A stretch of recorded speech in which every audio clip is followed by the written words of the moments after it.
Las noticias, protagonistas y tendencias del momento con César Miguel Rondón en Conexión.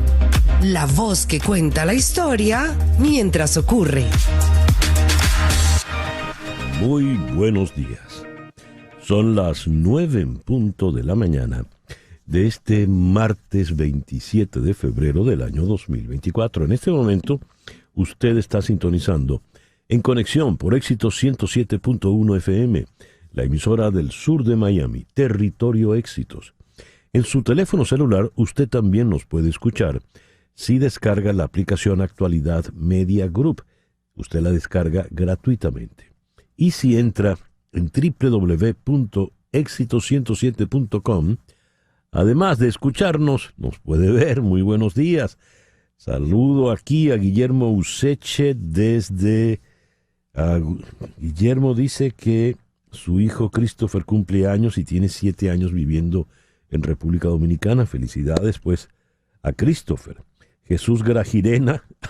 Pero bueno, hoy es el Día del Padre de nuestros amigos, porque Jesús Grajirena dice: mi hijo Ibrahim está en Buenos Aires con sus 2 hermanos y tengo 6 años sin abrazarlos. El vaso está medio vacío. Fíjense, 2 padres venezolanos, sus hijos cumplen años y están separados por la distancia.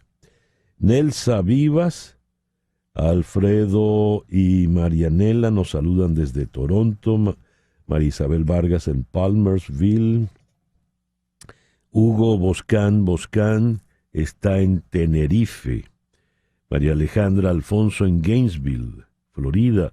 Doña María Alicia Sifonte, siempre tan consecuente, desde Caracas. Aeda Bon en Orlando. Adela Vegas está en Guatire, en Venezuela. Casanay está en Alemania. Guillermo Lozada en Johns Creek, Georgia. David Madrid en Montreal. Wilgen Cuicas en Barquisimeto. Magali Hernández en Dublín. El Nava en Caracas. Carmen Rojas, hola. Edgar Bravo, 35 años del Caracazo. Nos saluda desde Madrid, pues sí. 35 años ya de aquella fecha ciaga. Víctor Moreno en San Cristóbal, Estado Táchira. Chere Ramos en Caracas. Gracias, querida Chere, por estar siempre allí. Mimón y Ani están en Bogotá. Virginia Bermúdez también nos saluda. Gracias a todos a todas amigas y amigos que nos reportan la sintonía de En Conexión. En Conexión es una producción de Flor Alicia Anzola para Éxitos 107.1 FM, aquí en Miami. Muy buenos días, Flor Alicia. Buenos días, César Miguel. Buenos días, Carlos. Buenos días, Laura, y a todos aquellos que se unen a la sintonía. Laura Rodríguez está en la producción general. Muy buenos días, Laura. Muy buenos días a todos. Mariel Sofía Rodríguez en Madrid está encargada de la producción informativa. Buenos días, Mariel Sofía. Hola, muy buenos días. Feliz martes para todos. Jesús Carreño en la edición y montaje y Carlos Prato en los controles. Buenos días, Carlos. Buenos días, feliz martes. Y ante el micrófono, quien tiene el gusto de hablarle es César Miguel Rondón. Hoy es el día de San Baldomero. Felicitaciones a todos los baldomeros. San Gabriel de la Dolorosa y San Gregorio de Nariec. Yendo al calendario astrológico, leo que para hoy tenemos menguando a la luna en Libra. La luna de Libra es la luna de la paz, el equilibrio y la armonía. Es muy buena para las relaciones interpersonales, las relaciones amistosas, las de negocios y, por supuesto, las relaciones amorosas. Es la mejor luna para las reconciliaciones. Así que aproveche. Las negociaciones se logran con buenos arreglos y de forma amistosa. Dice acá, es una buena luna para todo lo que tiene que ver con la justicia, la paz, la armonía y la estética. La estética es una cuestión de armonía, se dirá. Pues bien, es la luna para que todos nos pongamos de acuerdo. Luna menguante en Libra, Sol en Piscis, este martes 27 de febrero del año 2024. Hoy es el día A ver, se me saltó esto. El Día Mundial del Trasplante.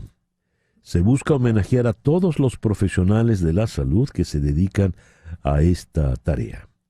Es el Día Mundial de las ONGs, marcado internacionalmente y reconocido por Helen Clark, administradora del Programa de Naciones Unidas para el Desarrollo, el PNUD, en Helsinki.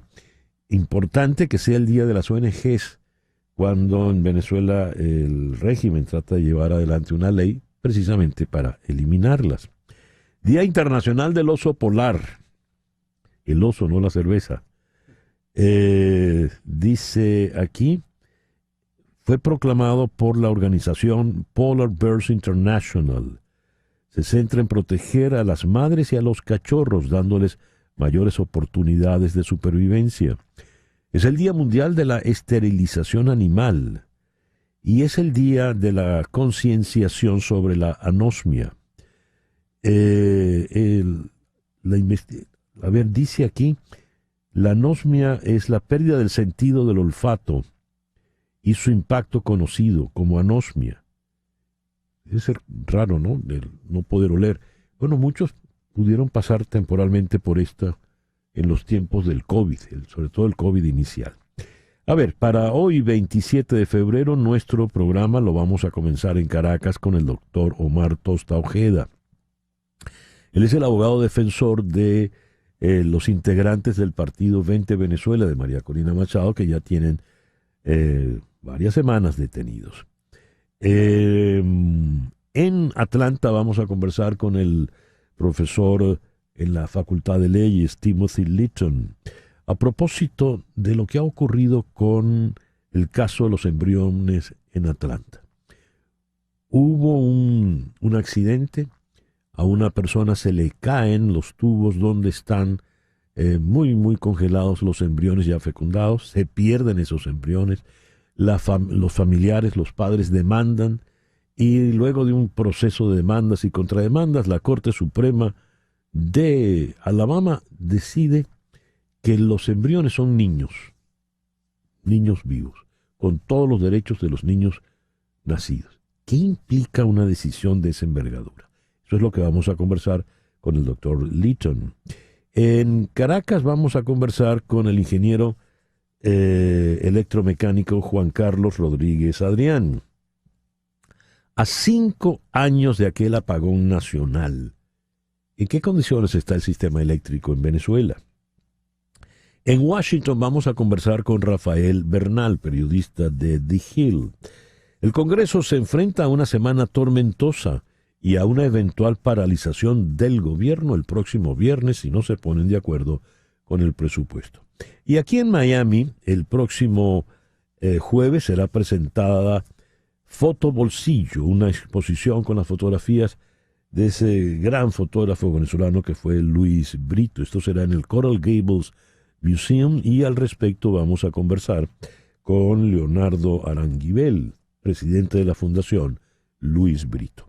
El foro de hoy será dedicado a la supervivencia. ¿Qué es la supervivencia? ¿Qué hace el hombre para sobrevivir? Y más que foro será una conversación con una sola persona, con un sobreviviente. Carlos Miguel Páez Rodríguez, mejor conocido como Carlitos Páez. Carlitos Páez era el más joven de los integrantes del equipo de fútbol que vivió la tragedia de los Andes hace ya 52 años. Pues a sus 70 años, Carlitos Páez nos conversará sobre lo que fue para él ese momento. Por ello lo hemos dedicado a la sobrevivencia. A ver, son las 9:09 de la mañana acá Picúa y vamos a repasar las efemérides de este día, de este 27 de febrero. En el año 272 de nuestra era nació Constantino I el Grande, emperador romano entre el 306 y el 307 cuando murió. Fue, aparte de ser el fundador de Constantinopla, fue el primer emperador romano en convertirse al cristianismo, lo cual trajo una revolución, cambios monumentales dentro del imperio. Él fallece en el año 337. Bien, en el año 380, el emperador Teodosio I publica el Edicto de Tesalónica, en donde se decreta el cristianismo niceno, que es la actual religión católica, como la religión oficial del Imperio Romano. El 27 de febrero de 1844, la República Dominicana se independiza definitivamente de Haití tras 22 años de dominación. El general Pedro Santana es designado presidente y es la primera vez que se utiliza ese nombre, República Dominicana, para referirse a esa mitad de la isla, la española. El 27 de febrero de 1892 muere Louis Vuitton, diseñador de moda y hombre de negocios francés, quien inicialmente trabajó como fabricante de baúles y empacador de la emperatriz Eugenia de Montijo, la esposa de Napoleón III. Hasta el sol de hoy hay carteras, baúles y demás de Louis Vuitton. 27 de febrero de 1900, en Londres, el Congreso de Sindicatos y el Partido Laborista Independiente se reúnen, lo que da como resultado un comité representativo laborista y finalmente el moderno Partido Laborista, que se conformó en 1906 y hasta el sol de hoy. El 27 de febrero de 1918, en la Unión Soviética, León Trotsky crea el Ejército Rojo, que saldría a defender la revolución bolchevique frente a lo que entonces empezó a llamarse el Ejército Blanco, el de los rusos blancos. Hoy estaría cumpliendo 95 años el gran Pedro León Zapata, quien nació en La Grita, estado Táchira, en los Andes venezolanos, el 27 de febrero de 1929. Como saben, nos dejó el 6 de febrero del año 2015 a los 86 años. Después de Pedro León, nació en el Reino Unido, el 27 de febrero de 1932, Elizabeth Taylor, una gran actriz de cine, famosa por sus películas, sus escándalos y sus matrimonios. Se casó 7 veces, 2 veces con Richard Burton. En los tiempos en que filmaron Cleopatra, ella era Cleopatra y él era Marco Antonio. Falleció Elizabeth Taylor, una mujer bellísima, en el año 2011 a los 79 años. El 27 de febrero de 1963, Juan Bosch toma posesión como presidente de la República Dominicana tras la muerte, el asesinato de Rafael Leonidas Trujillo, muerte que está maravillosamente narrada por Vargas Llosa en su novela La Fiesta del Chivo. El 27 de febrero de 1965, el presidente Lyndon B. Johnson ordena incrementar la aviación y la artillería en una gran escalada contra Vietnam del Norte, agravando así, involucrando cada vez más a los Estados Unidos en la guerra del Vietnam.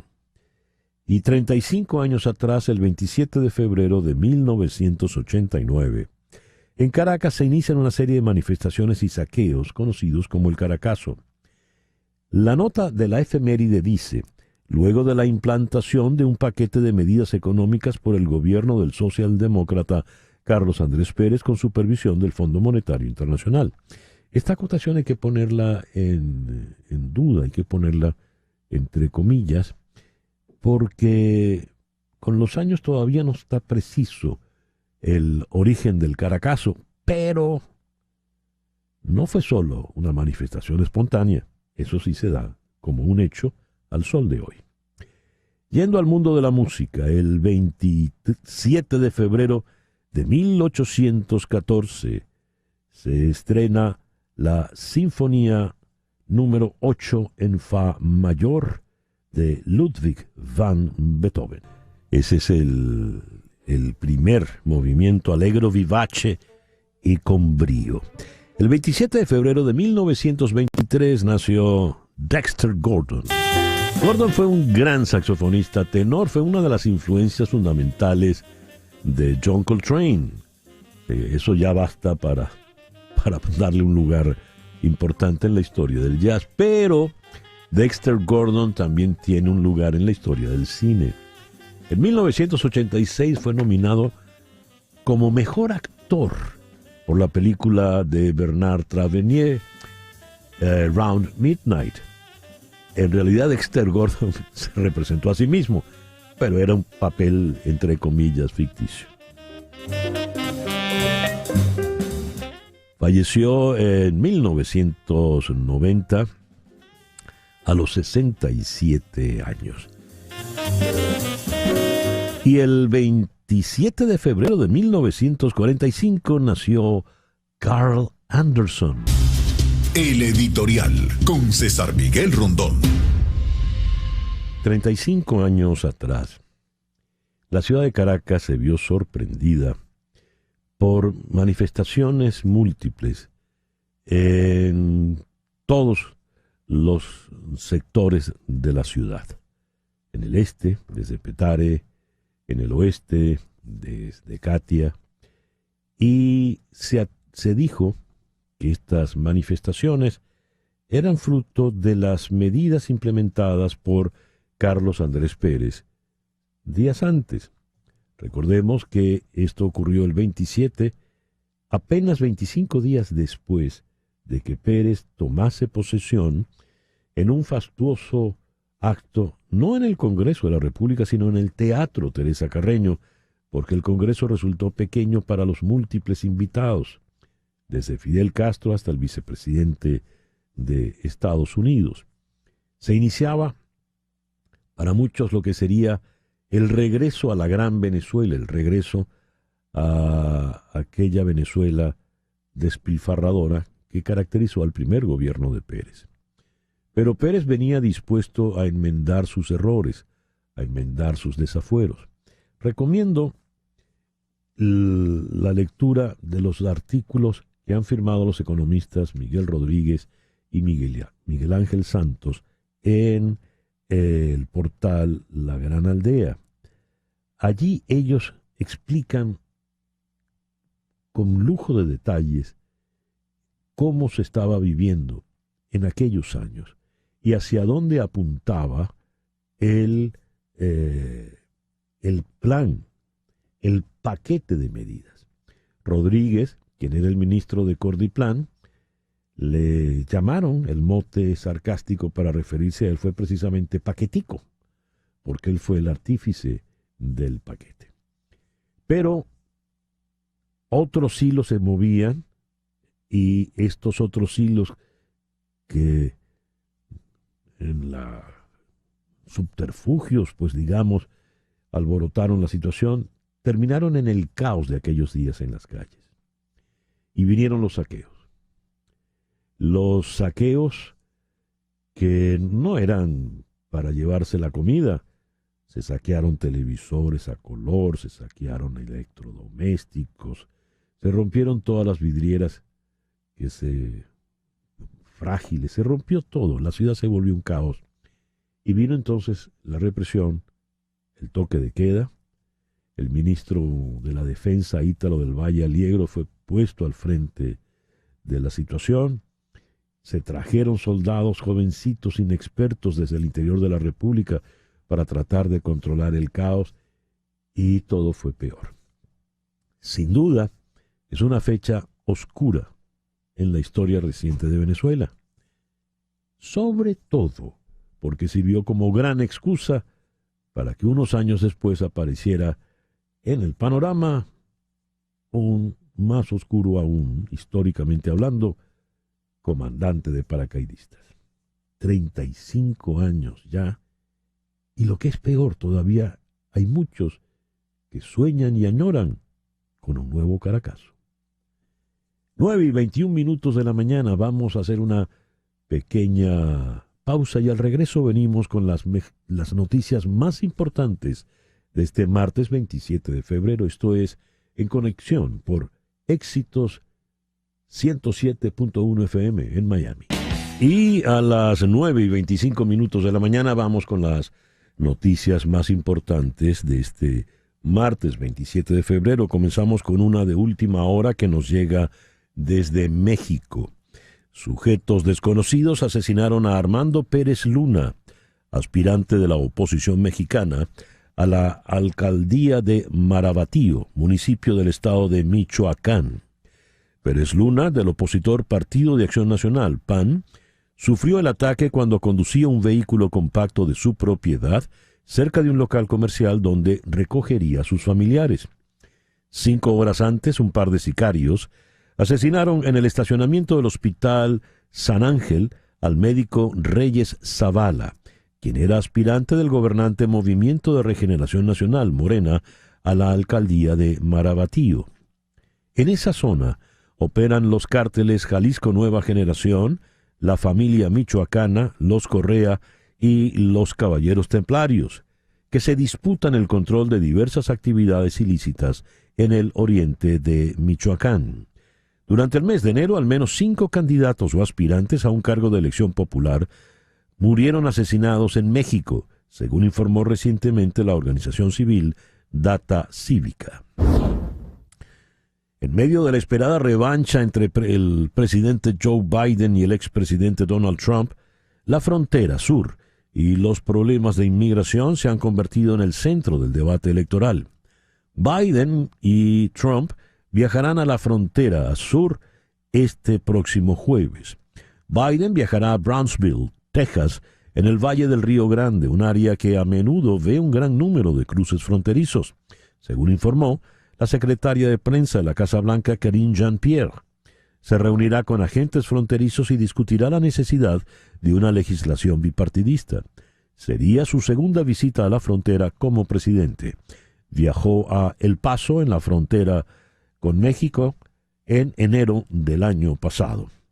Donald Trump, por su parte, se dirigirá a Eagle Pass, también en Texas, a unas 325 millas de Brownsville, otro punto caliente en el enfrentamiento entre el Estado y el Estado federal por la seguridad fronteriza. En Venezuela hoy se realizará la firma del documento del cronograma electoral y se dará la fecha de las presidenciales, que será entregado al Consejo Nacional Electoral.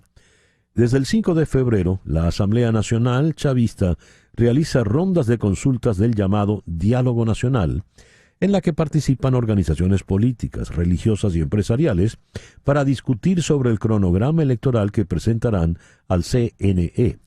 El 14 de febrero, el presidente de la Asamblea, Jorge Rodríguez, indicó que en ese momento habían llegado a acuerdos importantes. En principio, una instancia permanente de consulta que permitirá avanzar en discusiones y propuestas conjuntas, así como en la elaboración de un documento que recoge elementos de consenso entre las diferentes corrientes políticas. Los 4 grandes líderes del Congreso en Washington se reunirán hoy con el presidente Joe Biden para discutir cómo evitar que el gobierno cierre a partir del 2 de marzo. Durante el período previo a la reunión, el líder de la minoría del Senado, Mitch McConnell, y el líder de la mayoría, Chuck Schumer, dejaron muy claro que ellos, al menos, están en la misma página.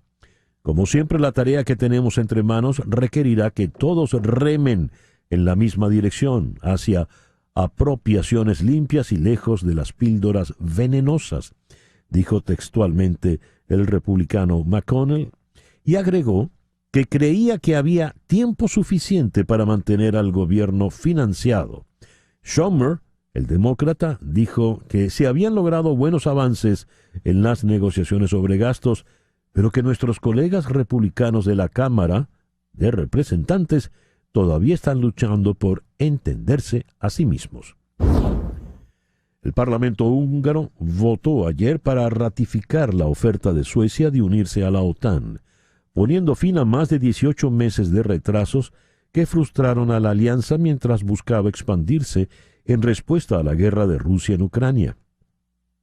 La votación, que se aprobó con 188 votos a favor y 6 en contra, fue la culminación de meses de disputas entre los aliados de Hungría para convencer a su gobierno nacionalista de que levantara el bloqueo de la membresía de Suecia. Israel lanzó ataques aéreos en el interior del Líbano por primera vez desde que comenzó la guerra en Gaza, supuestamente matando a un líder de alto rango de Hezbollah, según informaron las fuerzas de defensa de Israel. Israel y Hezbollah han estado intercambiando fuego a lo largo de la frontera sur del Líbano desde octubre, pero las huelgas de ayer lunes marcan una escalada y llegan un día después de que el ministro de Defensa israelí prometiera seguir atacando al grupo militante en el Líbano, independientemente de cualquier acuerdo de alto el fuego con Hamás en Gaza. La lucha corre el riesgo de exacerbar las tensiones regionales, mientras las frágiles negociaciones de tregua están en marcha en Qatar y los planes de posguerra para Gaza empiezan a tomar forma. Nicolás Maduro anunció que le pidió al mayor general Domingo Hernández Lares tomar acciones contra la minería ilegal en el estado Bolívar. Admitió que dará más detalles sobre las instrucciones que giró a Hernández Lares en el día de hoy, pero adelantó ayer: ordené una investigación y una acción para liberar toda la zona que se ha visto afectada por la minería ilegal en Bolívar y proceder a un plan de reforestación. Eso lo dijo en su programa semanal. La 7ª sesión de conversaciones de paz intergubernamentales tendrá lugar en Venezuela del 8 al 22 de abril con Colombia y los rebeldes del Ejército de Liberación Nacional. Las partes lo hicieron saber en un comunicado conjunto en el que también declararon el fin del breve periodo de congelación de las negociaciones y la reanudación de las conversaciones. Continuaremos con las actividades previstas en los acuerdos. Realizaremos una evaluación de la gestión de los respectivos compromisos durante el 7º ciclo, que tendrá lugar en Venezuela del 8 al 22 de abril, dice el texto del comunicado. Las partes se reunieron del 24 al 26 de febrero en La Habana, con la mediación de los garantes Cuba, Brasil, Chile, Noruega, México y Venezuela. Allí se analizaron los problemas de la mesa de paz para decidir retomar el proceso hacia lo que se llama una paz definitiva. En Nueva York, los fiscales en el caso penal de dinero en silencio de Donald Trump pidieron a un juez el lunes que impusiera una orden de mordaza al expresidente antes del juicio del próximo mes, citando una larga historia de hacer comentarios públicos e incendiarios sobre las personas involucradas en sus casos legales, los casos del señor Trump. La oficina del fiscal de distrito de Manhattan pidió lo que llamó una orden de mordaza estrechamente adaptada que prohibiría a Donald Trump hacer o dirigir a otros declaraciones públicas sobre posibles testigos y jurados, así como declaraciones destinadas a interferir o acosar al personal del tribunal, al equipo de la fiscalía o a sus familias. Son las 9:33 de la mañana. Leo lo siguiente. En un comunicado, el Comité de Derechos Humanos del partido 20 Venezuela, el partido de la candidata María Corina Machado, indicó que el viernes 23 de febrero se cumplió un mes del secuestro de Luis Camacaro, Juan Freites y Guillermo López, jefes del comando de campaña de la señora Machado en los estados Yaracuy, Vargas y Trujillo, luego de que fueran detenidos de manera arbitraria sin orden judicial, según la dirigencia del partido. Vamos a hacer contacto con el doctor Omar Mora Tosta, quien es el abogado defensor de estos dirigentes secuestrados, entre comillas. Omar, muy buenos días. Muchísimas gracias por estar con nosotros en esta mañana. Muy buenos días, César Miguel. Un gusto estar de nuevo en tu programa. ¿Cuál es el estado, la situación a la fecha de hoy, un mes después de estos dirigentes de 20 Venezuela? Bueno, como todo el país y el mundo sabe, estas personas fueron objeto de una detención arbitraria, puesto que no estaban cometiendo ningún tipo de delito. y fueron secuestrados en la forma espectacular, como todos vimos a través de redes sociales, sin que mediaran ningún tipo de justificación y mantenidos desaparecidos más de un mes. Al día 27, y en virtud de una denuncia que habíamos presentado en la Fiscalía de Derechos Fundamentales, a la carrera, un domingo en la noche, los familiares en el interior de la República fueron conminados, casi que a la fuerza, a irlos a ver dentro del SEBIN, solamente para levantar un acta de una suerte de fe de vida. Y se les dijo que al día siguiente, al día 28, prácticamente un mes, iban a ser presentados en Caracas en el Tribunal de Terrorismo, segundo de terrorismo. César Miguel, nosotros estuvimos más de un mes, como todo el mundo lo ha visto, preguntando todos los días en todas las sedes del SEBIN y en los tribunales que tienen que ver con esa competencia, y nos negaban todos los días información al respecto, que ellos no tenían ningún caso. El día lunes sí lo tenían, ¿me explico? Y estuvimos parados en la puerta del tribunal hasta que cerca del final de la tarde los trajeron esposados. Les quitaron las esposas, los trajeron, por cierto, con una indumentaria azul turquesa con los colores del partido que representan. Y entonces, en ese momento, un funcionario del SEBIN entró al tribunal y salió breves minutos después. Los esposaron de nuevo y se los llevaron del pasillo. Yo pregunté qué pasaba y me dicen, no, lo vamos a llevar a los calabozos. Cuando yo entro al tribunal, me dice la secretaria del tribunal, mire, doctor, vamos a diferir la audiencia para mañana. Ya estoy librando las boletas. Yo le digo, bueno, perfecto, ¿cómo no? Pero ¿por qué no los hiciste pasar? Y me juramentaba yo de una vez. ¿Por qué no hicimos la audiencia hoy?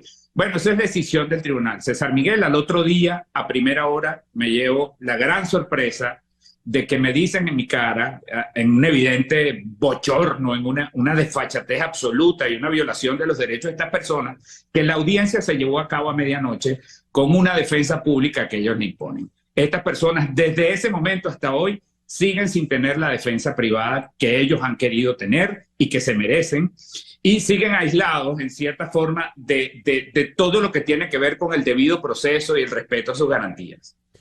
Han procedido igual que en el caso de Rocío San Miguel, igual que en muchos otros casos de presos políticos.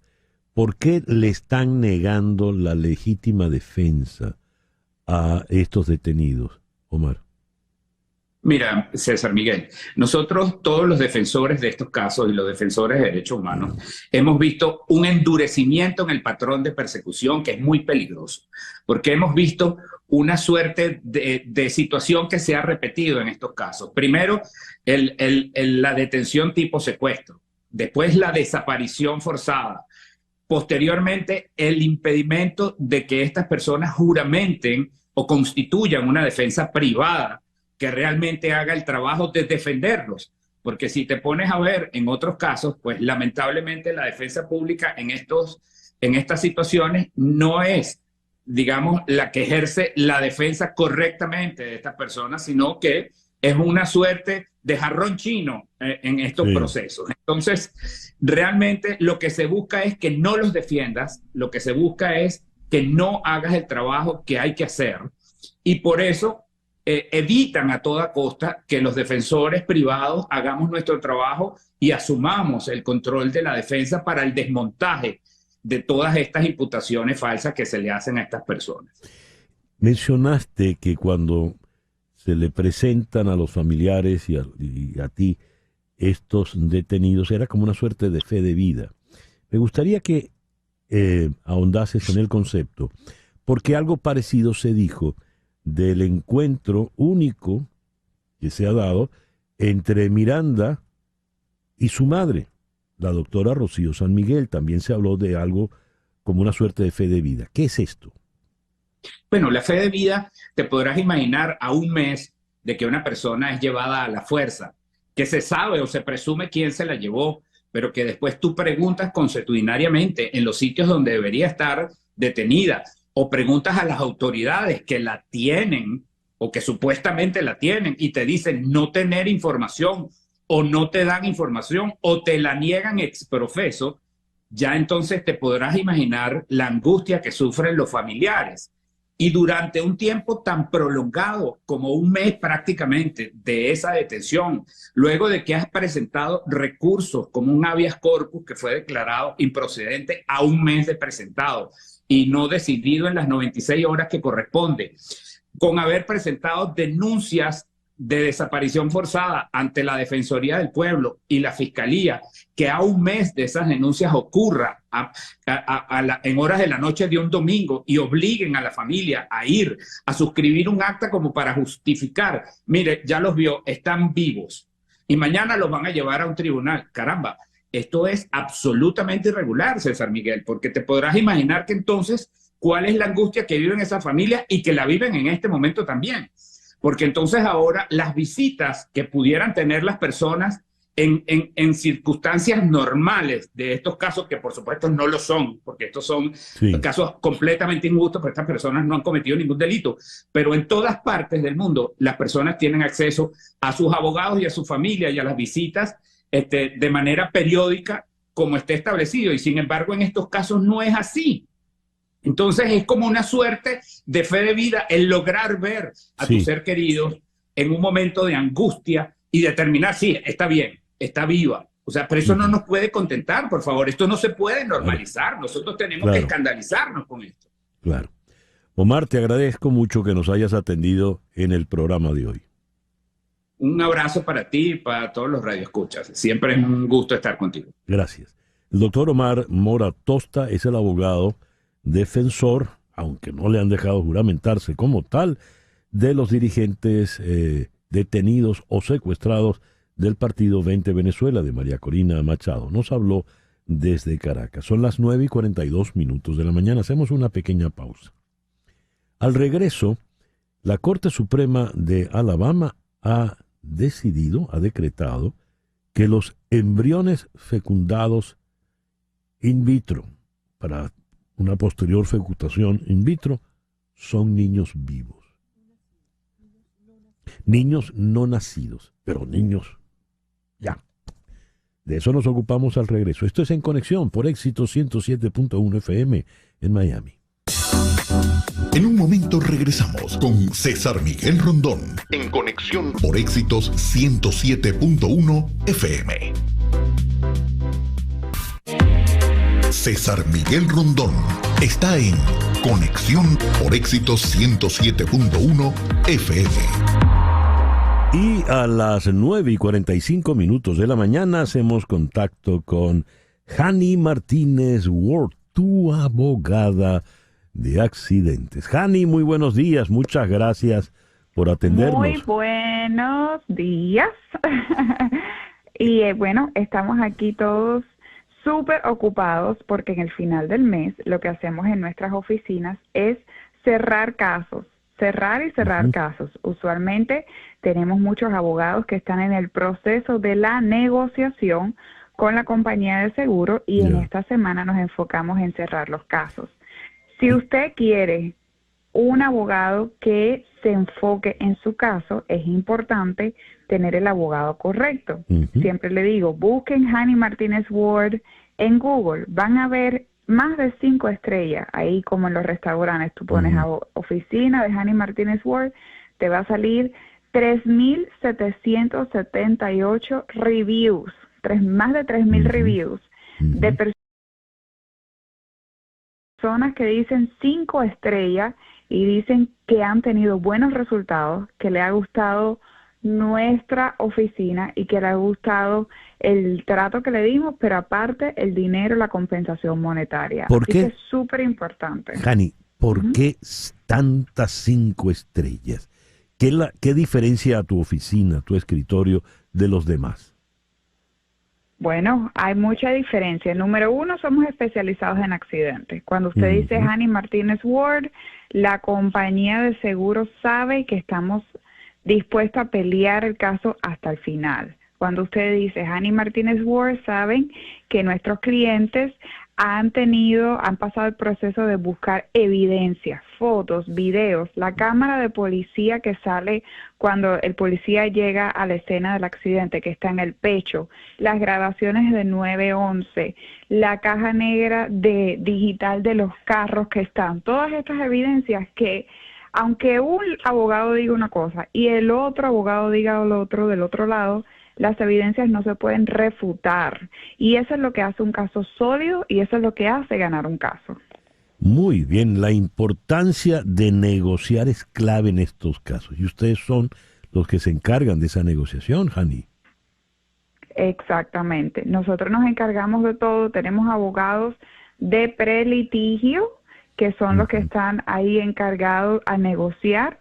Y si no llegamos a un acuerdo, pues entonces nos vamos con abogados de litigio que van a corte a pelear esa compensación monetaria que usted merece. Así que no es lo que digan por ahí la compañía de seguros, sino es lo que la ley dice que usted se merece en el dinero. Ni más ni menos. Ni más ni menos.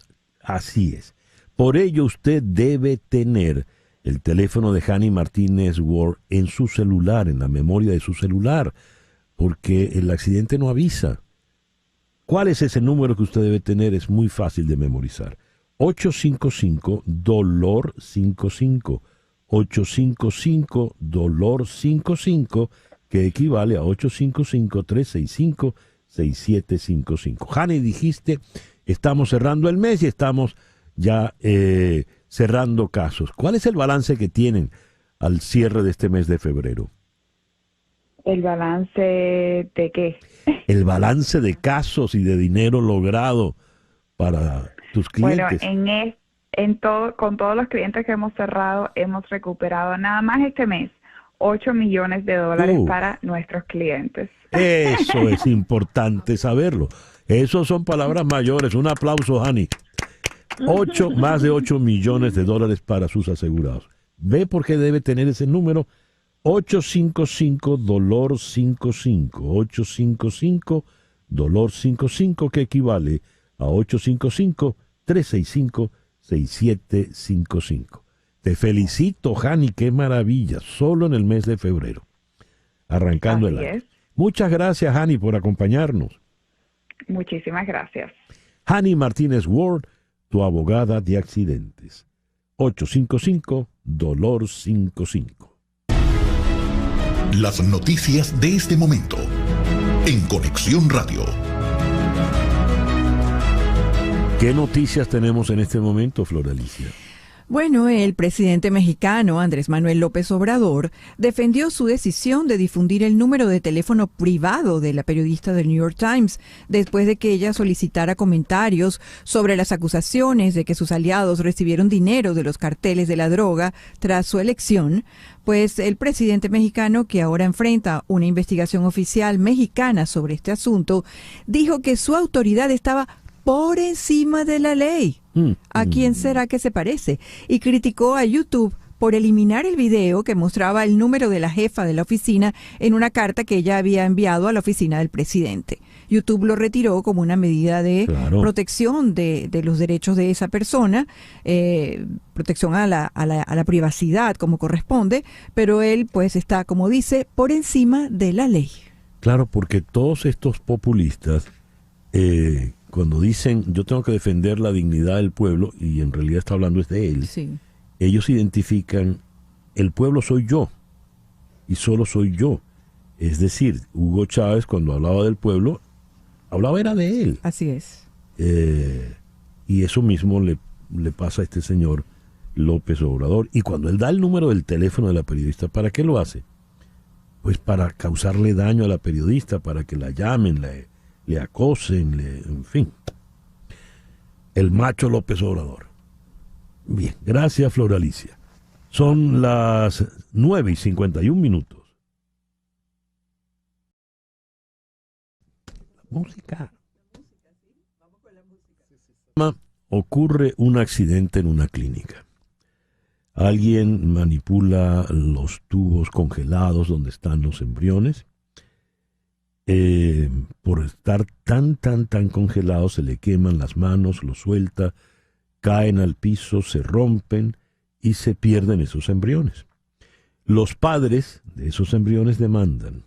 Viene un proceso judicial, demandas y contrademandas, y al final la Corte Suprema del Estado de Alabama dice que esos embriones congelados son niños. Niños no nacidos. ¿Qué significa que la Corte Suprema de un Estado de la Unión haga una afirmación de este tenor? ¿Qué consecuencias puede tener? Vamos a la ciudad de Atlanta, donde está el doctor Timothy Litton, profesor de leyes en la Universidad Estatal de Georgia. Timothy, muy buenos días. Muchísimas gracias por acompañarnos en el programa de hoy. Buenos días. Una sentencia como esta de la Corte Suprema de Alabama, ¿qué consecuencias puede tener? Los embriones son niños no nacidos. Sí, la cuestión en el caso es que los tres parejas pusieron demandas para lo que se llama muerte injusta, wrongful death. Y eso, ellos piden daños punitivos para la muerte de un niño. Y la cuestión en frente de la corte es un embrión, un niño, porque no está muy claro. Y hay algunas leyes atrás de esa decisión que explica cómo llegaron a su decisión. Primero, en 2018, había una enmienda a la Constitución de Alabama aprobado por los votantes que reconoce los derechos de niños no nacidos, incluso el derecho de la vida. Y segundo, el corte ya reconoció que un feto en el útero significa una persona bajo el estatuto de muerte injusta.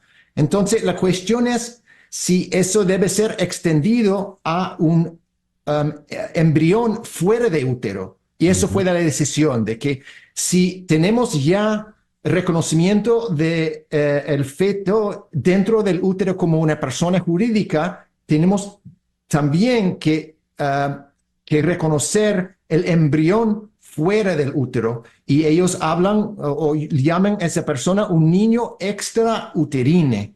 Y eso significa que esas personas tienen personalidad jurídica, y eso es una gran amplitud en la definición de que es un ser humano bajo la ley de Alabama. Fíjate, Timothy, el detalle en esto está en lo siguiente. Los médicos que trabajan la fertilización in vitro procuran muchos embriones.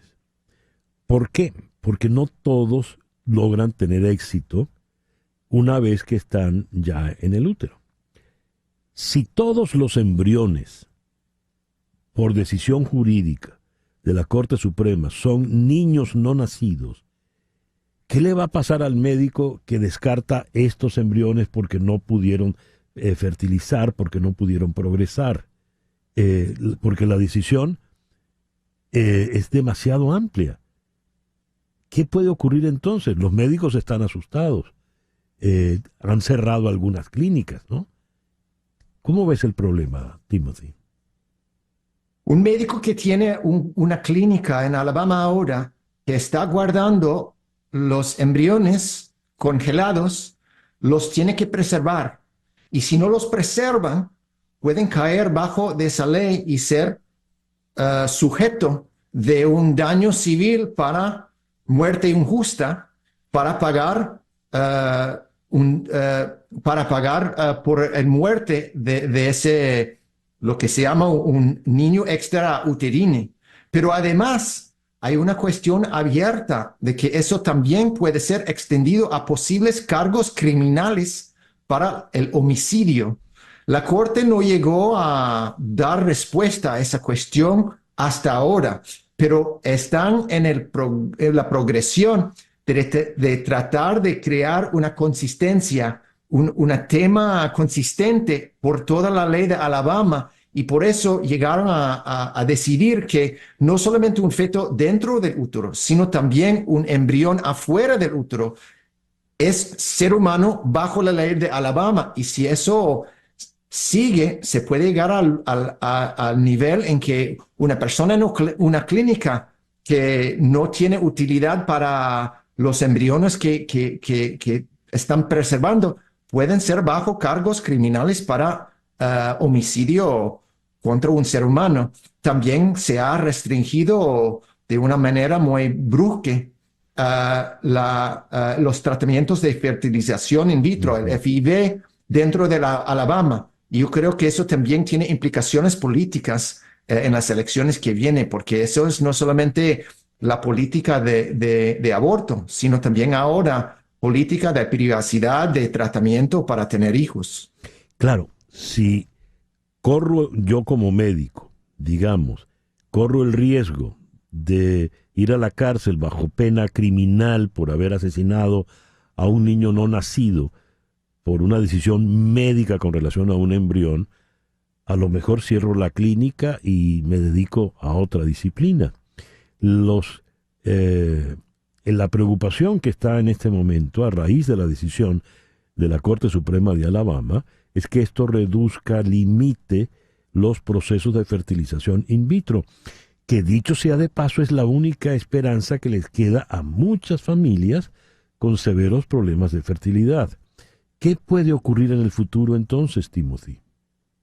Bueno, nosotros pensamos que más o menos 90% de la población nacional, incluso en Alabama, están a favor de tratamiento de FIV, porque mucha gente quiere tener hijos, están esperando más y más años, y ese tipo de decisión legal impide el acceso al servicio. Y si no termina el servicio, por lo menos incrementa el gasto del servicio. Entonces, eso es una liabilidad muy grande política al lado de las personas que están avanzando esa agenda de la personalidad jurídica para los embriones. Entonces, yo creo que lo que están pensando ahora es legislación en la legislatura del estado de Alabama para cambiar la ley dentro de Alabama para excluir los embriones de la definición de ser humano, por lo menos por la ley de muerte injusta para muerte de un niño. Esto lleva mucho más allá la decisión con el Wade versus Doe, porque una cosa es hablar del feto y otra cosa es hablar del embrión. Pero, ¿qué anima en el fondo a los jueces de Alabama, a los magistrados de la Corte Suprema de Alabama? ¿Qué los llevó a esta decisión? ¿Motivos políticos? ¿Motivos religiosos? ¿Cuál es tu opinión, Timothy? Yo creo que lo que vemos en la Corte Suprema de Justicia de los Estados Unidos, el Supreme Court, es que ellos dijeron que no quieren ser parte del debate sobre el aborto y lo dejaron para los estados. Entonces ahora la Constitución Federal no garantiza un derecho legal al aborto, sino eso depende de dónde vive una persona. Pero esa agenda de avanzar la idea de personalidad jurídica para los embriones, avanza la idea de que puede ser que bajo la Constitución Federal un embrión es un ser humano, y si un embrión es ser humano bajo la Constitución de los Estados Unidos, entonces no hay derecho de aborción, es prohibido, no permitido, depende del estado, sino prohibido a nivel nacional por la Constitución de los Estados Unidos. Y yo creo que están jugando ese juego, es decir, por crear decisiones a nivel estatal de la personalidad jurídica para los embriones, están creando el caso, el argumento de que el embrión es ser humano. Y si el embrión es ser humano bajo la Constitución Federal, eso significa que el aborto no es permitido por estado, sino es prohibido por toda la nación. Yo creo que ellos tienen esa idea de que eso es el juego, de haber ganado el debate sobre quién puede ilegalizar el aborto a nivel estatal, están empujando para ilegalización nacional, para prohibición total bajo la Constitución. A ver si eso sigue en otros estados, porque como dije, es muy impopular dentro de la población, pero yo creo que eso es el juego y tiene partes políticos, legales y religiosos. Claro. Timothy, muchas gracias por estos minutos en el programa de hoy. Encantado. El doctor Timothy Litton es profesor en la Escuela de Leyes de la Universidad Estatal de Georgia. Nos habló desde la ciudad de Atlanta. El reloj indica 10:03 de la mañana. Hacemos una pausa. Al regreso, nuestro foro de hoy, que no será foro completo porque será con una sola persona, se lo vamos a dedicar a la sobrevivencia, la supervivencia. ¿Qué es eso? Ya regresamos. Esto es En Conexión por Éxito 107.1 FM en Miami. Una pausa y regresamos con César Miguel Rondón. En Conexión. El caso de Janis Joplin nos habla de una suerte de sobrevivencia extraordinaria. Ella lo que logra en vida es algo extraordinario, ¿verdad? Perdonen la repetición. Y después de muerta su obra queda. Eso suele dar algo de inmortalidad, pero no todos somos seres privilegiados que hemos podido dejar obra trascendente en la vida. Para nosotros, los del común, la mayoría de los seres humanos, lo que tenemos es la vida. En la película La Sociedad de la Nieve, que se ha convertido en todo un éxito y que nos devuelve a la tragedia de los Andes en 1972, hay un bocadillo, hay una línea donde uno dice, lo único que tenemos es la vida. Y eso hay que mantenerlo. Hoy nuestro foro es sobre eso, sobre la sobrevivencia. Yo lo único que tengo es la vida. ¿Y qué he de hacer? ¿Hasta dónde puedo llegar para mantenerla? La vida en múltiples acepciones. Hoy vamos a conversar con uno de los sobrevivientes de la tragedia. Era el más joven de los jugadores, tenía en ese momento 18 años y le llamaban Carlitos. Carlitos Páez. Ha crecido y ya, por supuesto, ahora es don Carlos Miguel Páez Rodríguez. Pero en función del recuerdo, creo que lo vamos a tratar como Carlitos, porque hay algo que permanece, que no ha pasado, sobre lo cual no han pasado los años. Carlos, muchísimas gracias por acompañarnos en este programa de hoy. No, gracias a ti, pero tenemos mucho conmigo, pero bueno, así que vos cuidate, que conmigo se gastó todo el poder, el Arcángel Miguel. La primera pregunta que te tengo, Carlos, la película La Sociedad de la Nieve de Bayona tiene méritos cinematográficos indudables, pero sobre esta tragedia se ha ido muchas veces. Se han escrito libros, tú has escrito sobre ello, tus compañeros de aventura también, sobre este tema. Tú, como protagonista real de la tragedia y el milagro, ¿a qué se lo atribuyes? ¿Sabes a qué se lo atribuyo? Mira, yo en este momento estoy en Guatemala,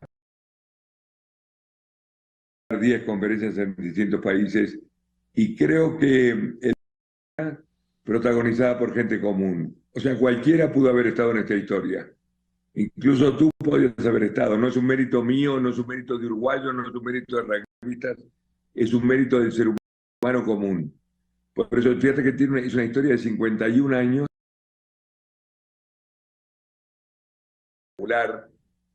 maravillosa, una joya del cine, pero filosóficamente también, porque él le da voz a los muertos que fueron parte de la historia, tan parte de la historia, no quiero spoilear la película, pero quien narra la común en una historia. Y eso la convirtió en maravillosa la película. Maravillosa para la gente joven. Los chicos jóvenes, es una locura lo que está pasando. Vengo de México ahora.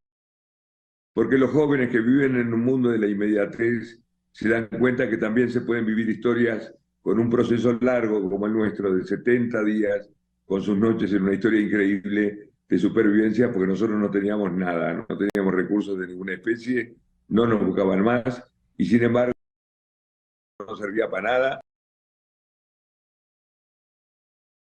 pudimos salir adelante. Yo era un chico malcriado, consentido, caprichoso, no servía para nada. Y bueno, y sin embargo, uno encuentra recursos desconocidos para poder salir adelante.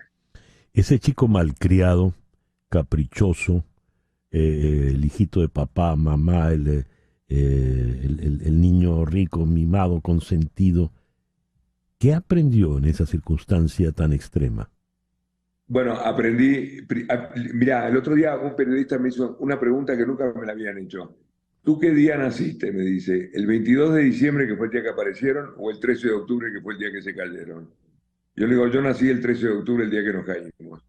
Porque ahí me di cuenta de que podía encontrar recursos míos que yo desconocía que tenía para salir adelante, que podía ser un tipo útil. Fíjate qué poca cosa, digo, ser un tipo útil, que podía ser solidario, que podía ser amigo, que podía... Es una historia que tiene todo, tiene trabajo en equipo, tiene toma de decisión, tiene tolerancia a la frustración, tiene adaptación al cambio, tiene amistad poderosa. Hay una frase ahí que no hay más amor que da su vida por los amigos. Digo, tiene todo lo que tiene que tener una historia y todo lo que tiene que tener una empresa. Digo, las empresas mueren con esta historia porque es lo que precisan ellos, digo, el trabajo en equipo sobre todo. Entonces, aprendí muchísimas cosas. También parte del malcriadismo todavía lo conservo, ¿eh? Digo, pero aprendí que podía ser un tipo útil.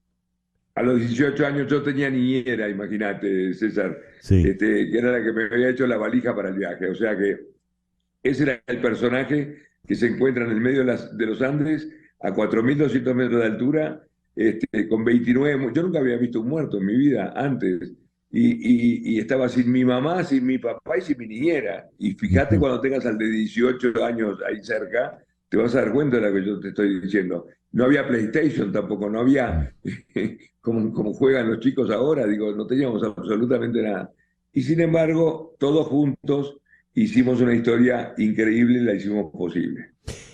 Nunca habías visto un muerto en tu vida y de repente te ves rodeado de muertos. ¿Qué pensaste en ese momento? Porque fácil puede ser uno de ellos, ¿verdad? No te quepa la menor duda. ¿Sabes qué pasa? Es tal el afán de la supervivencia que en ese momento no tenés ni tiempo para llorar. Digo, yo no lloré en la cordillera, pero cuando llegué a Montevideo y me puse a llorar y me encontré con las madres de mis amigos y todo eso, no paré nunca más. Y ahora en la película de Bayona realmente me tocó el corazón. Porque a veces uno edulcoras las historias, las minimizás, pero cuando te encontrás con la realidad como esta película, a mí me pegó muy fuerte. Digo, la vi 8 veces la película, me toca a mí dar la lista de sobrevivientes representando a mi padre, que fue maravillosa el momento porque es muy emotiva. Fue muy dura para mí, la verdad. No solamente que no soy actor, sino que me tuve que meter en la historia de los Andes de lleno, repetir la historia de la parte de la lista como 9 veces. Me peleé mucho con J. Bayona porque él quería lograr lo que quería lograr un director, pero realmente es la escena, y no es egocentrismo, es la escena que a mí me hace llorar. Porque estoy marcando quienes están vivos, pero estoy marcando quienes murieron también. Y enseguida aparecen los helicópteros, que es el pasaporte a la libertad. Carlos, hay algo en esa escena que es muy importante. Tú representas a tu padre, el padre de aquel chiquito malcriado al que la niñera le hizo la maleta. Y ese padre, destacadísimo pintor, que por lo visto no tenía mucho contacto, no pierde la fe en ningún momento de que su hijo está vivo. ¿Qué le alimentó a tu padre esa fe? ¿Cómo pudo estar tan seguro en medio de una tragedia 70 días después de la caída del avión? Bueno, primero que era un optimista nato, de quien yo heredo la parte optimista y luchadora. Segundo, que también su profesión se lo permitía, porque no era un tipo que estaba con horarios. Y después el carácter de mi madre era de Leo, mi madre era durísima, le decíamos la Thatcher, que no solamente lo financió, sino que lo obligó. Y papá era un tipo... Bueno, hijo de un pro venezolano a muerte, de don Miguel Páez Formoso, que era cónsul honorario de Venezuela en Uruguay. Fíjate vos lo que hizo mi abuelo, que yo lo cuento porque me llega el alma. Cuando murió, dijo, se hizo enterrar envuelto en la bandera venezolana y dijo, quiero que la constelación de la bandera de Venezuela ilumine el camino a mi eternidad. Él escribió un libro sobre Bolívar, sobre Sucre y sobre Páez el llanero. Pero era pro venezolano a muerte. Creo que si ahora resucita se vuelve a morir. Pero bueno, esa es otra historia. No me quiero meter en política. Estamos hablando de la vida, no de la muerte, Carlos. No, Carlos, por eso. hay algo magnífico y eso lo dice la película en su título, La Sociedad de la Nieve. Se crea una sociedad a partir de la tragedia en la nieve. Una sociedad que va conformando sus normas, sus reglas. Cada uno en esa sociedad tiene un rol que hacer. Esa sociedad no desaparece una vez que son rescatados. Siendo tú el más pequeño, Leo, te ves afectado por el divorcio de tus padres, te ves afectado por muchas cosas y caes en drogas, incluso lo llamas fuertes. Y es la sociedad de la nieve la que te rescata. Te tocan la puerta los más adultos de esa sociedad, los que fueron a hacer la caminata y te rescatan. Esa, de hecho, el libro lo has bautizado Mi Segunda Cordillera. Me gustaría que hablases, nos explicases qué es esa sociedad. Sí, por favor. Vuelta otra vez el grupo. Digo, yo aprendí en la cordillera que compartir el dolor hace que el dolor sea menos dolor y compartir la alegría hace que la alegría sea más alegría. Después un grupo de narcóticos anónimos o de alcohólicos anónimos me ayudaron porque conocerse a uno mismo no es tarea fácil. Cuando uno se conoce a sí mismo, tenés que estar contenido de alguna manera. Y yo aprendí, dije, me tomé el último vagón que pasó de la vida. Yo dije, ¿cómo puedo haber peleado tanto por la vida y meterme en un proyecto de muerte? Y gracias a Dios, gracias a un grupo, llevo 32 años limpio de alcohol y de drogas, que escribí este libro, Mi Segunda Cordillera, no por meterme en la droga, porque meterse es lo más fácil del mundo. Lo que es difícil es salir. Fíjate que a mí me dijeron, César, escúchame bien la cifra, 1 de cada 100 cumplen un año sin drogas. Yo me acuerdo que me agarré de esa frase y dije, yo seré ese 1 de cada 100, y me encapriché con eso, y bueno, y me sirvió. Llevo 32 años limpio. Es una historia que me encanta compartir con la gente, porque muchos se ocupan de combatir el narcotráfico, todo eso, pero no se ocupan de la recuperación.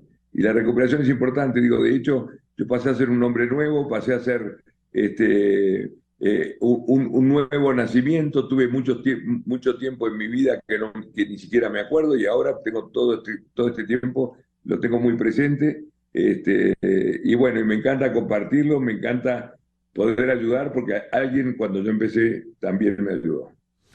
Carlos, el tiempo es sumamente cruel y no perdona.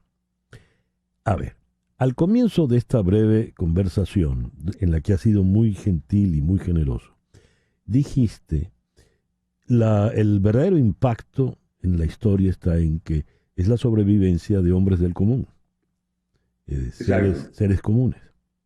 Muy bien, ese puñado de jóvenes sobrevivió en las más extremas circunstancias. ¿Por qué sobreviven?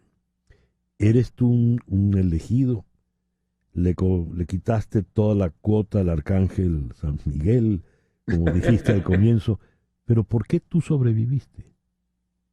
Porque sabes que, bueno, yo como personaje, para que me tengas claro, además de caprichoso y consentido y que no servía para nada, yo era un poco el de La vida es bella, aquel personaje Benigni que en el medio del drama más brutal yo presentaba las cosas de otra manera, con humor, con inconsciencia, y eso fue muy bueno para el grupo, muy bueno. Digo, ahora todos los TikTok, yo no soy nada tiktokero ni nada, pero están todos hablando también de mi manera de ser y del humor y de todo eso, que fue muy importante en ese momento del drama también tomarlo con humor. Y creo que eso ayudó mucho. Capaz que la procesión iba por dentro mío y sin embargo le servía a los demás. Eso fue mi mayor aporte, aparte de mi bolso de dormir, del cual todos hablan ahora en TikTok, que fue el orgullo mayor de las cosas que he hecho en mi vida, porque fue mi aporte a la caminata más bestial de Fernando Parrado y de Roberto Canizza, que fue una cosa bestial, una locura lo que hicieron ellos, sin saber absolutamente nada de nieve, sin recursos de ninguna especie. Creo que es una historia del ser humano maravillosa, que por suerte todavía estamos vivos contando la historia. Todos, digo, ya hay gente que da la conferencia sin haber estado, pero por el momento estamos irrazonablemente bien mentalmente. Yo me acuerdo que un psicólogo en aquella época no estaba de moda los psicólogos, pero mi madre me llevó a un psicólogo que era el más famoso del Uruguay, Carlos Mendilarzo se llamaba, y le dijo a mi madre: Madelón, tu hijo tiene un carnet de salud mental aprobado, porque vivir esta historia, que es realmente dramática, solamente con salud mental lo puedes sacar adelante. Y el humor ayudó en ese carnet que te dio el psicólogo, ¿verdad? Sí, no te quepa la menor duda. Ahora no soy tan divertido como era antes, ¿eh? Reconozco que la vejez, los años, ya estoy más cerca del arpa que de la guitarra, como decimos en Uruguay. Estoy más cerca de los angelitos. Pero el humor fue importante para mí, César. Para mí, un gusto poder hablar contigo. Mi manager es un venezolano que me habló maravillas de vos, y bueno, para mí es un gustazo poder transmitirle también toda esta historia venezolana que tengo adentro. Me resulta importante. La frase de tu abuelo, ¿cómo fue? Las estrellas me lleven a la... La frase, yo estuve dando una conferencia en el diario en el Nacional, y me acuerdo que el manager mío me dijo: Carlitos, quiero que le saques una ovación de parado a los venezolanos. Ajá. Y yo le saqué 3, pero una de ellas fue a raíz de la frase de mi abuelo que decía: se hizo enterrar envuelto en la bandera de Venezuela, y dijo: quiero que la constelación de la bandera de Venezuela ilumine el camino a mi eternidad. Dios te bendiga. Carlitos, mil gracias por esta conversación, y creo que te has ganado el corazón de todos los venezolanos y la amistad también.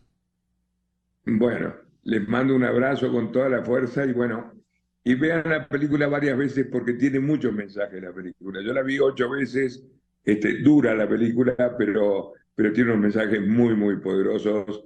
Bayona hizo, como dijeron en Venecia, cuando clausuramos Venecia, 3 periodistas se refirieron a la película como una película elegante, que no es una palabra de periodistas, pero qué elegancia para tratar un tema. Sí, señor. Carlos. Te mando un abrazo. Tengo un Instagram, porque ahora me he vuelto de las redes, Carlitos Páez R, y carlitospaez.com es mi página web. Les mando un abrazo fraterno a Miami, a donde voy ahora pronto también. Sí. Pronto te llamo y hacemos un vivo. Claro que sí, maravillosa idea. Desde ya está comprometido. Buenísimo. Pues sí. Gracias, Carlos. Un abrazo, y cuidalo a Miguel, mirá que se la gastó conmigo. El arcángel. Sí, ya le tendré consideración al arcángel. Sí. Muy bien. Un abrazo gigante. Gracias. Carlos Miguel Páez Rodríguez, Carlitos Páez, y ya entendieron luego de esta conversación por qué fue tan importante su trabajo con el humor y el ánimo en la sobrevivencia. Magnífico. Son las 10:25 de la mañana. Hacemos ahora una pequeña pausa y al regreso vamos a hablar del apagón que hace 5 años, valga la redundancia, apagó a Venezuela. ¿Se puede repetir? Ya regresamos. Esto es En Conexión por Éxito 107.1 FM en Miami. Una pausa y regresamos con César Miguel Rondón. En Conexión. Estamos en Conexión Radio con César Miguel Rondón.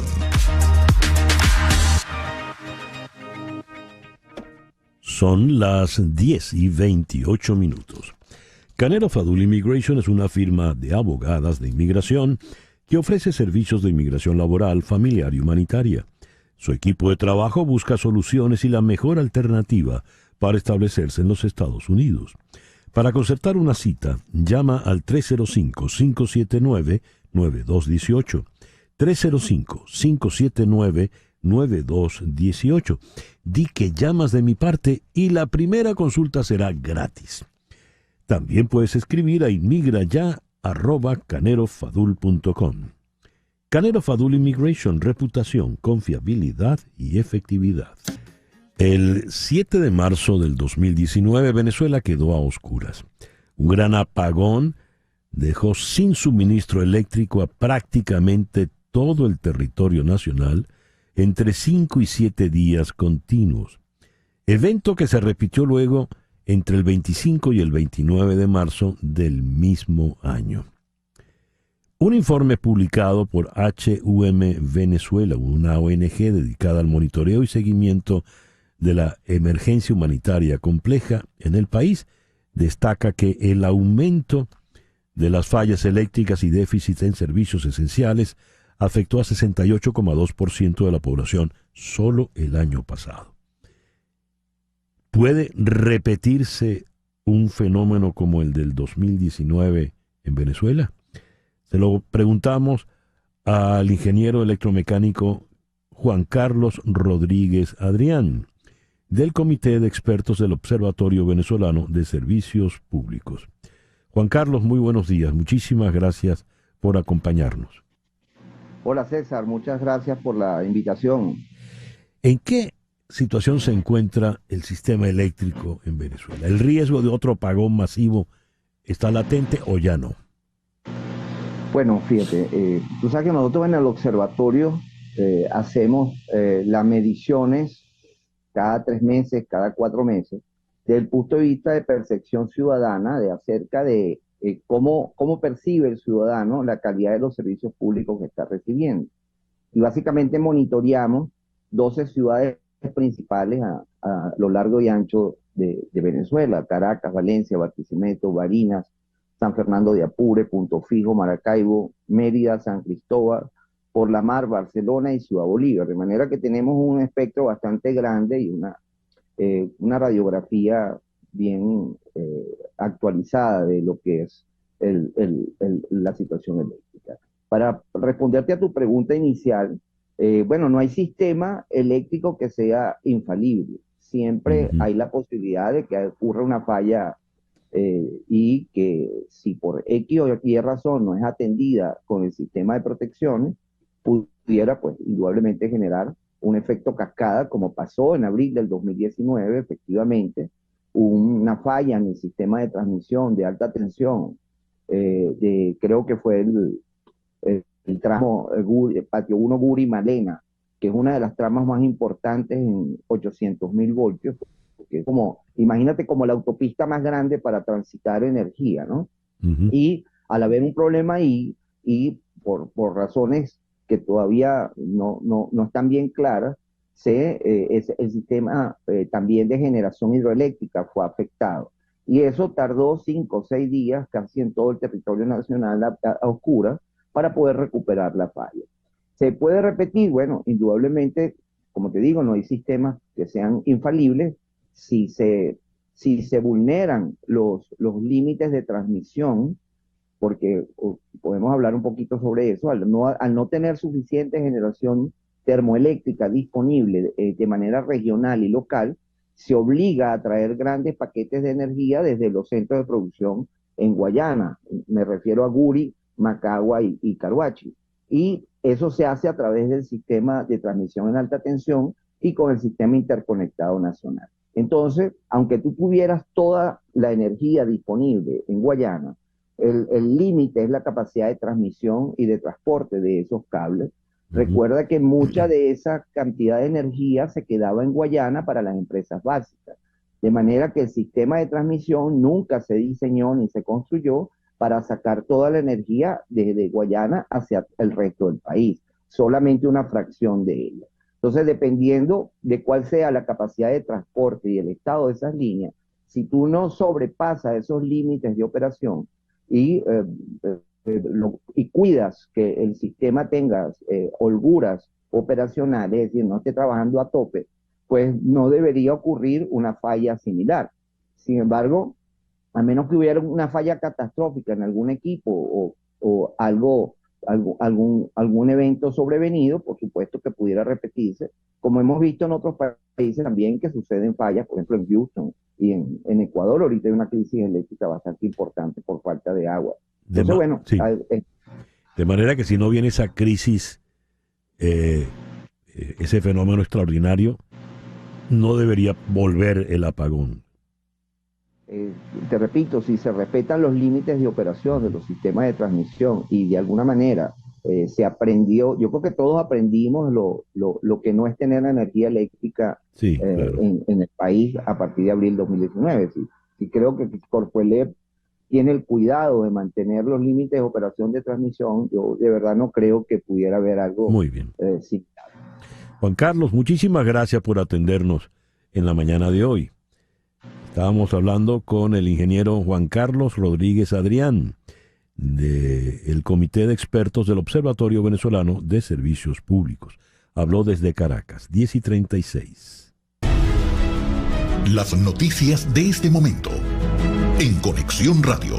¿Qué noticias tenemos en este momento, Bueno, Floralicia? esto va dedicado a aquellas personas que siguen los temas de la realeza. Ustedes recuerdan que los billetes de libras esterlinas tenían impresa, por supuesto, la imagen de la reina. Pues bien, ya salieron hoy los flamantes billetes de 5, 10, 20 y 50 libras esterlinas con el rostro del rey Carlos III. Fueron develados en una exposición en el Banco de Inglaterra que explora además la evolución de los métodos de pago, el auge de los criptoactivos y las divisas digitales. Va a ser interesante tener esos billetes a mano. Estoy buscando la imagen para poderla compartir con la audiencia, así sea a través de tu Twitter o tu Instagram, porque de verdad que hay que ver cómo sale el rey allí en ese billete nuevo. A estas alturas, lo que va a terminar valiendo un poco más va a ser el de la madre. El de la reina. Exacto. Que era más querida que él, ¿no? 10:37 de la mañana. Leo, el Congreso de Estados Unidos se enfrenta a una semana tormentosa con la eventualidad de que se paralice el gobierno el próximo viernes. ¿En qué situación nos encontramos? ¿Cómo está la discusión a nivel de Cámara de Representantes? En la ciudad de Washington está Rafael Bernal de The Hill. Rafael, muy buenos días. Muchísimas gracias por acompañarnos. Buenos días, gracias por la invitación. Rafael, ¿cómo están los riesgos otra vez del cierre del gobierno? Pues parece que ya es el mismo cuento de siempre. Ya parece que esto es periódicamente, cada vez que se va a vencer el presupuesto federal, estamos en la misma situación, pero creo que los riesgos en este momento son un poco peores, en el sentido que el presidente de la Cámara, Mike Johnson, no tiene una relación con el presidente Biden realmente, casi no se conocen, que tengo entendido. Y además, otra vez Johnson tiene una conferencia republicana, sus republicanos en la Cámara están divididos y la derecha de su conferencia es muy agresiva y tiene el apoyo del expresidente Trump. Entonces, realmente no estamos hablando de un Mike Johnson que pueda negociar uno a uno ni con Biden, ni con el líder de la mayoría del Senado, el demócrata Chuck Schumer, ni incluso con el líder de la minoría, el republicano Mitch McConnell. Sí. No tiene la libertad para negociar y para entregar lo que promete en una mesa de negociaciones. Eso vuelve una situación muy complicada y sí estamos a días de que se paralice, que se cierre parte del gobierno y a una semana de que se cierre lo que queda. Ahora bien, nadie quiere que se cierre el gobierno, fuera de algunos en la ultraderecha republicana, porque los republicanos porque tienen miedo que los votantes los van a castigar si se cierra el gobierno, y los demócratas y el presidente Biden tienen miedo a las consecuencias económicas de un cierre del gobierno. McDonald dijo que él y Chuck Schumer estaban en la misma página, utilizó esa expresión. Es decir, hay una apuesta por cierta mesura, cierta sensatez. En la reunión de hoy en la Casa Blanca, ¿cómo puede actuar Johnson? ¿Hacia dónde se va a inclinar? ¿Cuáles serán sus presiones reales en esa reunión donde van a estar los 4 o 5 que deciden? Sí, justamente regresamos a lo mismo, que Johnson puede tener o no las mejores intenciones, realmente sabemos poco de lo que está pensando Johnson. Se ha visto mucho más mesurado, eso sí, que sus predecesores republicanos, pero al mismo tiempo se le ha criticado por tardarse mucho en tomar una decisión, por no tomar una postura, básicamente por tener miedo a un puesto que muchos dicen que le queda grande. ¿Qué puede hacer? Puede hacer poco porque no puede prometer mucho, porque no tiene el poder para guiar a su conferencia. Ya. Veremos. Se espera que haya noticias de esa reunión aproximadamente ¿a qué hora, Rafael? Generalmente esas reuniones sacan noticias de temprano en la tarde, depende cuánto dure, pero las noticias, a mí me sorprendería mucho que salga una noticia muy clara, muy específica de esa reunión. Creo que es un paso más hacia algo que se resolverá, como hace el Congreso generalmente, en el último segundo. A la medianoche prácticamente. Rafael, muchísimas gracias por estos minutos en el programa de hoy. Gracias a ti. Rafael Bernal de The Hill nos habló desde la ciudad de Washington. Son las 10:41 de la mañana. Tendremos una exposición en Miami, en el Coral Gables Museum, de un gran fotógrafo venezolano que ya no está con nosotros, lamentablemente, Luis Brito. De eso hablamos al regreso. Esto es En Conexión por Éxito 107.1 FM en Miami. Continuamos en breve con César Miguel Rondón en Conexión por Éxitos 107.1 FM. Hice el anuncio de la exhibición que vamos a tener en el Coral Gables Museum de las fotografías del gran fotógrafo venezolano Luis Brito. Entonces Flor Alicia me advierte, sí, pero hay un Brito artista y hay que advertir que este es Luis Enrique Brito. En realidad Luis tuvo en sus tiempos de apogeo, era tocayo, nombre y apellido, de un escritor, un novelista muy identificado con el régimen, Luis Brito García. Claro, él se ponía el segundo apellido. Y a Luis Brito, al fotógrafo, a Luis Brito el bueno, siempre lo llamamos el gusano. Pero claro, en Miami no podemos decir que es las fotografías del gusano. Decimos simplemente de Luis Brito o Luis Enrique Brito. En todo caso, como usted lo quiera llamar, estamos hablando de un gran fotógrafo, sorprendente. Pero para hablar de nuestro querido Luis Brito, quiero invitar al presidente de la Fundación Luis Brito, el gran Leonardo Aranguibel. Don Leonardo, muy buenos días, gracias por acompañarnos. Buenos días, un placer saludarte, César Miguel, y un saludo para ti y para todo tu equipo. ¿Quién fue Luis Brito? Bueno, Luis Brito fue un fotógrafo venezolano que alcanzó un cierto renombre en la comunidad de los fotógrafos y en la crítica de la fotografía internacionalmente. Premio Nacional de Fotografía, que es el Premio Nacional de las Artes por especificidad, o sea, por categoría que se entrega en Venezuela, o se entregaba, perdón, no lo sé si se continúa entregando, y residió un tiempo en Europa, residió en Italia, en Barcelona, España, e hizo una carrera muy, digamos, reconocida, sobre todo por la crítica. Es un artista muy importante, fue un gran maestro. Un par de generaciones de fotógrafos venezolanos lo reconocen como un maestro, uno de sus mentores. Y este año, este año que acaba de concluir, se publicó el sello, la editorial La Fábrica, que es el sello editorial de libros de arte y libros de fotografía, específicamente el más importante de España y uno de los más importantes de Europa, publicó un libro de él que estaremos presentando esta semana. Pero quiero hacer una aclaratoria. Hágala. Es el Luis Brito García, es el Luis Brito García al que tú te refieres, y el otro Luis Brito, el artista plástico de origen brasileño, ambos tienen doble T en su apellido. con lo cual pues allá ahí hay una diferencia para que sepan que no es ni el uno ni el otro. No, pero el nuestro, una tele bastaba. A ver, Exactamente. yo soy de Río Caribe, un pueblo que gira alrededor de la religión, la locura y la muerte. La influencia más fuerte que he tenido son esos tres temas fundamentales.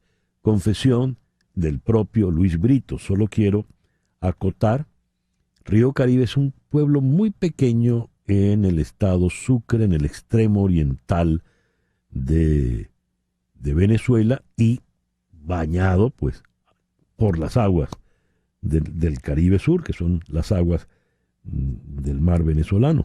Esa frase, ¿de qué manera se pasa a su fotografía, Leo?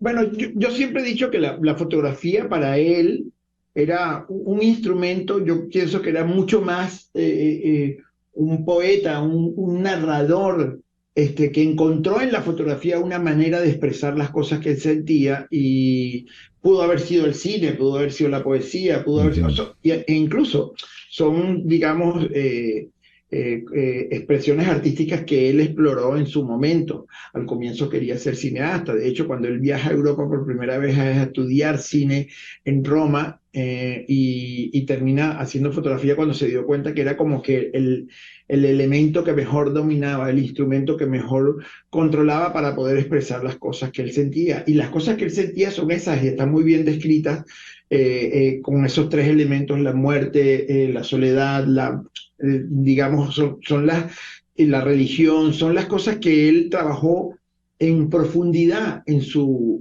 obra. Y cuando uno ve, por ejemplo, o ve este libro, esta publicación, se da cuenta de cuán presentes están esos temas en su expresión, ¿no? ¿Qué vamos a tener el jueves? Entiendo que Adriana Meneses, nada menos, es la curadora de la exhibición, y lo va a presentar el cineasta, el común amigo Antonio Gerandi. Cuéntanos de lo que va a ser esta foto bolsillo. Bueno, básicamente es la presentación del libro. De este libro es como en algunos lugares llamábamos antes el bautizo del libro en la ciudad de Miami. Va a haber una muestra de muy contadas fotos de él. Básicamente es este bautizo. Vamos a no solamente bautizar el libro, sino que vamos a bautizar a la Luis Brito Foundation en Estados Unidos. En Venezuela y Panamá y otros, y en España existe la Fundación Luis Brito, y nosotros, esa fundación va a empezar a funcionar y va a anunciar algunos de los planes. Me corresponderá a mí, en tanto que presidente de esa fundación, anunciar un poco los planes que tenemos para el futuro. Adriana Meneses, para los que no la conocen, que por cierto es miembro de la directiva del Museo de Coral Gables y de otros museos, no solamente de la ciudad, sino internacionalmente. Ha sido directora de museos muy importantes y es una muy reconocida activista del mundo museístico y del mundo cultural. Va a hablar un poco desde su perspectiva. Van a ser palabras breves seguramente, y también Antonio Gerandi, porque Antonio Gerandi fue como una suerte de amigo de toda su vida, y a la vez fue como su primer profesor cuando él quería estudiar cine y tenía 18 y 19 años. Antonio, que era muy joven, también dirigió una primera escuela que hubo en el Ateneo de Caracas, una escuela de cine en aquella época. Sorprendentemente, Antonio, con apenas 24 años, era el director de esa escuela. Y además, después una carrera espectacular como cineasta, no solo como director, sino también como productor ejecutivo. Sí. Antonio reside en esta ciudad desde hace bastantes años, y bueno, y lo conoce muy bien, mucho mejor que la mayoría de nosotros. Antonio fue profesor de muchos. No lo sabes, pero Antonio fue en bachillerato profesor mío de matemáticas. Bueno, ahí está. Bueno, imagínate tú. Exactamente. No, esa me faltaba. Esa te faltaba. Invita, por favor, Leonardo, a nuestros oyentes. Bueno, este jueves a las 6 de la tarde en el Coral Gables Museum, que queda en la Avenida Aragón, en el número 285, en el centro prácticamente de la ciudad de Coral Gables. A partir de las 6 de la tarde, va a ser entre las 6 y las 9 de la noche, vamos a tener este pequeño momento, este pequeño encuentro para celebrar la vida y la obra de Luis Brito. Va a haber la proyección de unos videos, algunos de ellos espero que sorprenda a la gente. Hay un video que lo puedo contar aquí, porque no estamos contando el final de una película, ni mucho menos, pero es un precioso mensaje que... del gran artista plástico Carlos Cruz Diez, hablando en un breve video sobre la obra de Luis Brito, y además eso fue un saludo que le envió a la Fundación Luis Brito cuando estábamos empezando a funcionar. Sí, entonces ese video que se ha visto muy poco públicamente porque fue un video como privado que nos envió el maestro Cruz Diez, lo vamos a ver ahí, y va a haber otros videos, un video de Antolín Sánchez que le hizo, y bueno, es un encuentro, un pequeño brindis como suele suceder cuando quieres celebrar la vida de alguien. Bueno, vamos a estar ahí en eso, los invitamos a todos, por supuesto. Por supuesto. Muchas gracias, Leonardo, por acompañarnos en esta mañana y con esas noticias tan gratas y tan positivas. Muchísimas gracias a ti, César Miguel, y a tu equipo. Gracias por esta oportunidad para invitar al evento. Leonardo Aranguibel es el presidente de la Fundación Luis Brito, pero también es vicepresidente de producción de Disney Productions. Y ya son las 10:54. Y con Britney Spears nos vamos por el día de hoy. En Conexión fue una producción de Flor Alicia Anzola para Éxito 107.1 FM, con Laura Rodríguez en la producción general, Mariel Sofía Rodríguez en la producción informativa, Jesús Carreño en la edición y montaje, Carlos Prato en los controles, y ante el micrófono, quien tuvo el gusto de hablarles, César Miguel Rondón.